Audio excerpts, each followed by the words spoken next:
கந்த பெருமானுடைய திருவருளை பெற்றுத்தரக்கூடிய அற்புதமான கந்தர் அனுபூதியின் 27வது பாடலையும் அதனுடைய பொருளையும் இன்றைய தினம் நாம் உணர்ந்து கொள்ளலாம். மின்னே நிகர் வாழ்வை விரும்பிய யான் என்னே விதியின் பயன் இங்கு இதுவோ பொன்னே மணியே பொருளே அருளே மண்ணே மயில் ஏறிய வானவனே.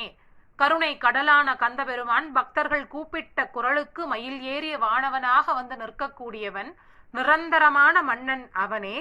இந்த உலக வாழ்க்கைக்கு தேவையான பொன்னையும் மணியையும் வழங்கக்கூடியவன், அதே போல அவ்வுலக வாழ்க்கைக்கு தேவையான மெய்ப்பொருளையும் அருளையும் உணர்வதற்கான திருவருளை நமக்கு தரக்கூடியவன். அப்பேற்பட்ட முருகப்பெருமானே, உன்னுடைய திருவடியை நான் நினைக்காது, உன்னுடைய திருவடி அருளை சேர நினைக்காது, இந்த உலக வாழ்க்கை மின்னல் போல தோன்றி மறையக்கூடிய இந்த உலக வாழ்க்கையின் மீது அடியேன் பற்று கொண்டிருக்கின்றேனே.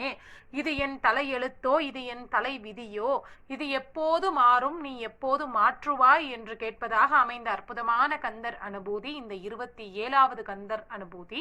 பக்தர்கள் கூப்பிட்ட குரலுக்கு ஓடோடி வரக்கூடிய மயில் வானவனாக இருக்கக்கூடிய நம்முடைய முருகப்பெருமானை நோக்கி இந்த பாடலை தினம்தோறும் பாராயணம் செய்து அவனுடைய திருவருளை பெறுவோம். வெற்றிவேல் முருகனுக்கு அரகரோகரா.